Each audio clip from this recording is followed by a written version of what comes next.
हर हर महादेव, जय सिया राम। आज हमने सुबह सुबह अमित बड़ाना जी का एक क्रिएटिव वीडियो देखा, ऑफिशियल ऑफिस रोमांस। बहुत ही अच्छा लगा, बहुत ही अच्छा क्रिएटेड है अमित भाई, आप बहुत ही अच्छा वीडियो बनाते हैं।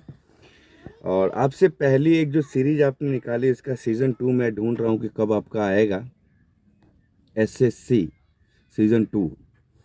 और दूसरी बात, उसमें जो SSC सीज़न पार्ट 1 में अपनी बात बोला है कि मुझे 1 लाख ऐसे लड़कों को कामयाब बनाना है जो सफल नहीं हो पा रहे हैं या समथिंग कुछ कर नहीं पा रहे हैं।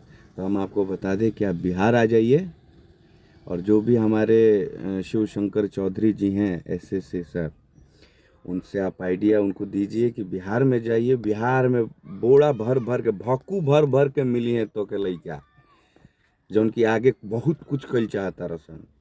ठीक ना।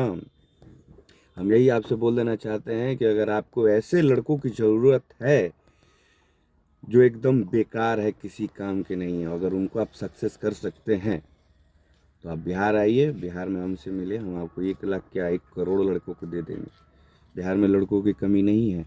और बिहार में सबसे बड़ी चीज़ ये है कि आपको वो लड़के मिलेंगे जो आपको ही, मतलब खुद ही नहीं, आपको भी साथ में लेके ऊपर तक लेके जा सकते हैं। ठीक है, तो इतना बस बोलेंगे। हर हर महादेव, जय सिया राम। बहुत ही अच्छा लगा आपका वीडियो अमित भाई, हम देख के बहुत ही खुश हुए। ठीक है नु, जय सिया राम। रुको रुको रुको।